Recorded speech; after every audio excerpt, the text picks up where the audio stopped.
Salut Romain. Alors, de quoi on va parler aujourd'hui? Aujourd'hui, on va parler d'un sujet important, prévention et sécurité, tout simplement parce que c'est une priorité pour les Grenobloises et les Grenoblois. Ils ont été 6 sur 10 à nous dire que c'était une priorité pour elles et pour eux cet été lors de notre grande enquête. C'est un sujet qui a été beaucoup trop longtemps balayé par la majorité sortante. Résultat, c'est devenu le terrain des slogans, des caricatures et des démagos.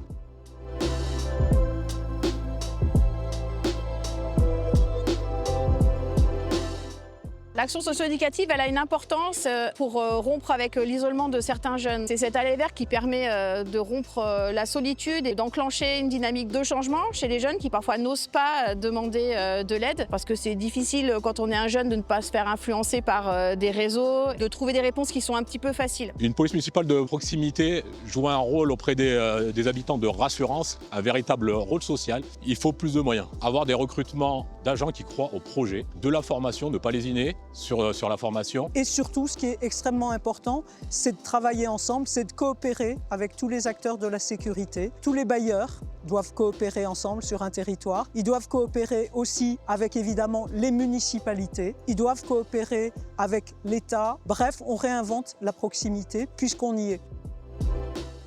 Mon rêve, ce serait que chaque jeune puisse penser par lui-même et être un citoyen à part entière et se sente citoyen, qui participent tous au récit commun, au récit collectif. L'objectif est simple, avoir une police de proximité rassurante, reconnue et respectée dans une ville enfin apaisée. Un travail vraiment en proximité entre notamment la municipalité et les bailleurs sociaux pour améliorer la sécurité au quotidien.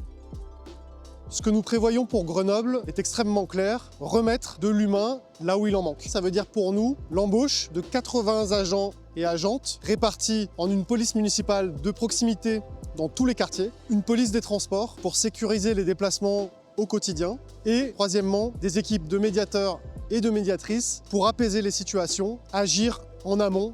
C'est extrêmement important, la prévention, et cela avec une équipe d'éducateurs et d'animateurs d'une vingtaine de personnes dans tous les quartiers, et un plan d'action structuré pour accompagner les jeunes, les familles et prévenir les ruptures.